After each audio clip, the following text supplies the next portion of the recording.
सुप्रभातम। आदर्श शिक्षण संस्थान नागौर द्वारा संचालित ऑनलाइन कक्षा में आप सभी का हार्दिक स्वागत एवं अभिनंदन। पिछली कक्षा में हमने वैदिक सूत्रों के द्वारा गुणा ज्ञात करना सीखा था। सूत्र निखिलम विधि के द्वारा गुणा, सूत्र एक्मिलियन पूर्वयन विधि के द्वारा गुणा। आज हम सीखेंगे सूत्र एकाधिकरण पूर्वयन विधि के द्वारा गुणा। सूत्र एकाधिकरण पूर्वयन विधि के द्वारा गुणा करेंगे तो एकाधिकरण का अर्थ होता है एक अधिक, पूर्वयन का अर्थ होता है से पहले। एकाधिक का अर्थ होता है एका अधिक, यानी एक अधिक।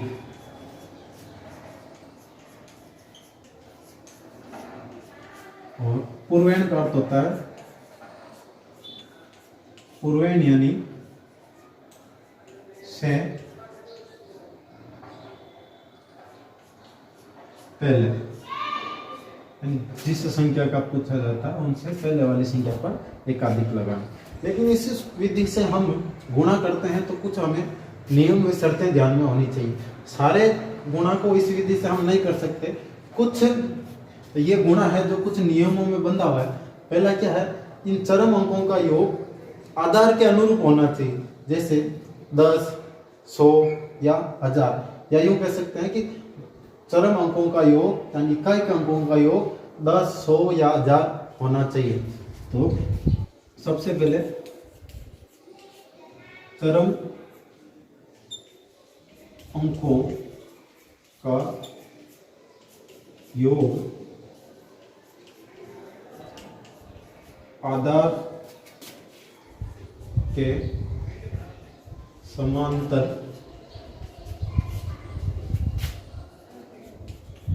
होना चाहिए, पहला। दूसरा है शेष निखिलम अंक। शेष निखिलम अंक समान होना चाहिए, समान होना चाहिए। तो चरम अंकों का योग आधार के समांतर होना चाहिए और शेष निखिलम अंक समान होना चाहिए। जैसे समांतर कैसे, जैसे 10, 100, 1000 इस अनुरूप होना चाहिए।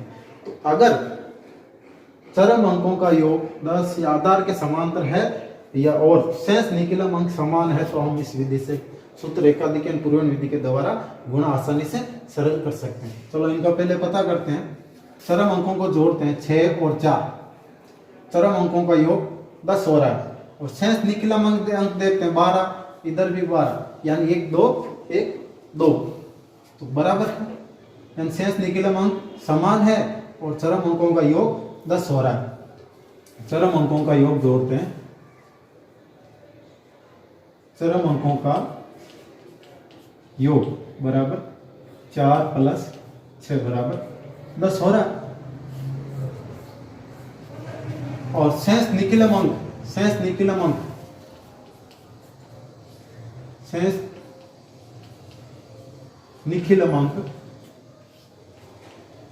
12, 1 व 2, दोनों तरफ 1 व 2 है। तो इस प्रश्न में ये सूत्र प्रभावी है। तो इसको सरल करेंगे तो कैसे करेंगे, चरम अंकों को 2 भाग करेंगे इसके। एक तरफ चरम अंकों का गुणा और दूसरी तरफ जो हमारा शेष निखिलम अंक है उसका एकाधिकरण पूर्वयन करेंगे। इसको सरल करेंगे तो क्या हो जाएगा, चरम अंकों का गुणा। एक तरफ चरम अंकों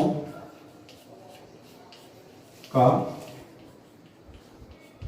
गुणा और दूसरी तरफ हो जाएगा जो शेष निखिलम अंक, शेष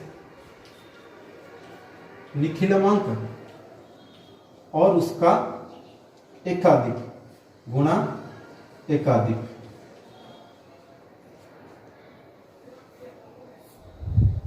गुणा एकाधिक।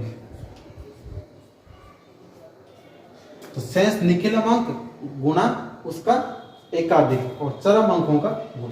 तो शेष निखिलम अंक क्या है, इधर शेष निकलम अंक है 12, शेष निकलम अंक 1 व 2 यानी 12। इनका एकाधिक करते हैं तो 12 का एकाधिक हो जाता है 13।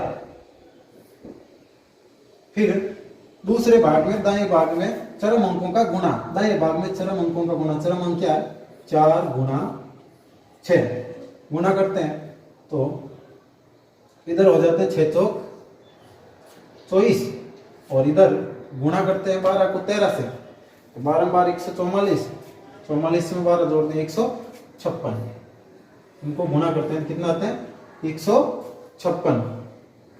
अब यहां ध्यान रखना, अब यहां पर हमें ध्यान रखना है, क्या ध्यान रखना है कि चरम अंकों का योग जब हमने जोड़ा था, चरम अंकों का योग आया था 10, चरम अंकों का योग आया था 10, तो चरम अंकों का योग 10 आ रहा है, तो 10 में कितने जीरो है, एक जीरो है, एक जीरो है, तो आधार में जितने जीरो होते हैं उससे डबल यानी उससे दुगुने, उनसे दुगुने अंक है वो दाहिने पक्ष में होने चाहिए। दाहिना पक्ष कौन सा है, ये, इस दाहिने पक्ष में आधार में जितने जीरो है, जो चरम अंकों का योग आया, योग किया हमने, वही उसका आधार कहलाएगा। चरम अंकों का योग यहाँ 10 हो रहा, तो 10 में एक जीरो, तो इधर कितने अंक होने चाहिए, 2 अंक होने चाहिए, तो 2 अंक है। अगर यहाँ पर आधार चरम अंक, हमारा चरम अंकों का योग 100 होता तो 100 में कितने जीरो हो जाते, 2, तो 2 का डबल कितने हो जाते, दुगुना 4 हो जाता, तो उधर कितने अंक होने चाहिए थे, 4 अंक होने चाहिए, लेकिन हमारे पास आधार में एक जीरो ही है, चरम अंकों के योग में एक ही जीरो है, तो इसलिए इधर कितने अंक होने चाहिए, 2 अंक होने चाहिए। तो इनको जैसा है वैसा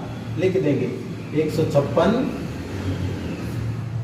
24, ये हमारा आंसर हो जाएगा। इस प्रकार से सूत्र हम एकाधिकरण पूर्वण विधि के द्वारा गुणा कर सकते हैं, लेकिन हमें याद शर्त है, ये याद रखना चाहिए, ये 2 बातें ध्यान में होनी चाहिए, चरम अंकों का योग आधार के समांतर होना चाहिए या समकक्ष होना चाहिए, शेष निकलम अंक समान होना चाहिए। चलिए दूसरा प्रश्न है, इसका अगला सूत्र एकाधिकरण पूर्वण विधि के द्वारा अगला प्रश्न है 13वां, 181 गुणा 119। तो सबसे पहले हमें ये पता करना है इस विधि से, ये 2 बातें, चरम अंकों का योग आधार के समकक्ष या समांतर होना चाहिए। तो चरम अंकों का योग, चरम अंकों का योग 9 और 1 जैसे जोड़ते हैं तो 10 हो रहा है, लेकिन जो शेष निकलम अंक है वो समान नहीं है, शेष निकलम अंक समान होना चाहिए, तो शेष निकलम अंक समान नहीं हो रहा है, यहाँ पर आ रहा है 18 और यहाँ पर आ रहे हैं 11, तो ये समान नहीं है, तो 2 अंकों को लेंगे, दोनों चरम अंकों को 2 अंकों को जोड़ेंगे, 81 व 19, 81 व 19 को जोड़ने पर योग कितना हो रहा है, 81 व 19 को जोड़ने पर योग 100 हो रहा है, और शेष जो चरम अंक है वो क्या आ रहे हैं, समान आ रहे हैं, एक एक समान। तो चरम अंकों का योग, चरम अंकों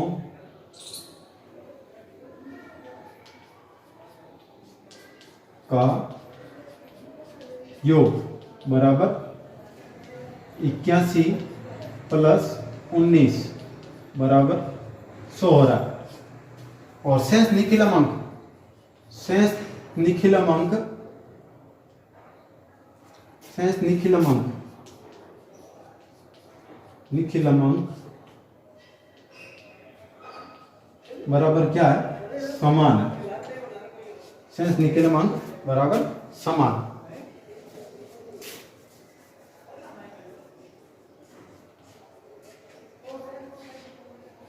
समान, एक एक समान है, तो ये सूत्र एकाधिकरण पूर्वण विधि के द्वारा प्रभावी है। इस गुणे में हम ये इस सूत्र से इस गुणे को हम आसानी से सरल कर सकते हैं। चलिए सरल करते हैं, तो इसके 2 भाग करेंगे, दायां भाग व बायां भाग। दायां भाग में क्या करेंगे, चरम अंकों का गुणा, जैसा भी होता है चरम अंकों का गुणा। चरम अंक हमने क्या ले लिया, 81 व 19, क्योंकि इन दोनों को जोड़ने पर योग 100 हो रहा है, 81 गुणा 19। और दूसरी तरफ जो शेष निकलम अंक बचे हैं उसका एकाधिक करना है। शेष निकलम अंक बचा 1 का एकाधिक क्या होता है, 2 गुणा 2, और इधर उस भाग में 81 गुणा 19 जो चरम अंकों का योग किया था, चरम अंक क्या था 81 गुणा 19, इनको गुणा करेंगे, इनको गुणा करेंगे तो क्या हो जाएगा, इधर हो जाएगा 1 को 2 से गुणा करेंगे तो 2 एकम 2, और इधर हो जाएगा 81 को गुणा करेंगे 19 से, तो 81 को 19 से गुणा करते हैं कितने आते हैं, 1539, कितने हो जाएंगे 1539। अब यहाँ पर ध्यान रखना, चरम अंकों का योग कितना आया था, 100 आया था, तो 100 में कितने जो चरम अंकों का योग आया था वो क्या हो गया, इसका आधार, तो आधार हो गया 100, आधार 100 हो गया तो 100 में कितने जीरो है, 2 जीरो। तो सूत्र जब हम एकाधिक पूर्वण विधि के द्वारा गुणा करते हैं तो आधार में जितने जीरो होते हैं उनसे दुगुने अंक दाहिने भाग में होने चाहिए। तो आधार में 2 जीरो है तो 2 जीरो है, तो इस भाग में कितने अंक होने चाहिए, 4 अंक होने चाहिए, 1 2 3 4, तो 4 अंकों की यह संख्या है। लेकिन इनसे पहले हमने सूत्र निखिलम विधि के द्वारा गुणा सीखा था। सूत्र निखिलम विधि के द्वारा गुणा करते थे तो क्या था, आधार में जितने जीरो होते हैं उतने ही अंक दाहिने पक्ष में रखते थे। लेकिन इसमें थोड़ा सा अलग है, ये कौन सी विधि से, सूत्र एकाधिकन पूर्वण विधि से, यहाँ ध्यान रखना। तो सूत्र एकाधिकन पूर्वण विधि में आधार में जितने जीरो होते हैं उनसे दुगुने अंक होते हैं। आधार में 2 जीरो तो 4 अंक है। अब इसको जैसा है वैसा लिख देंगे, 21 5 3 9, तो 21,539। इस तरह से हम इस सूत्र निखिलम, इस सूत्र एकाधिकन पूर्वण विधि के द्वारा गुणा आसानी से सरल कर सकते हैं।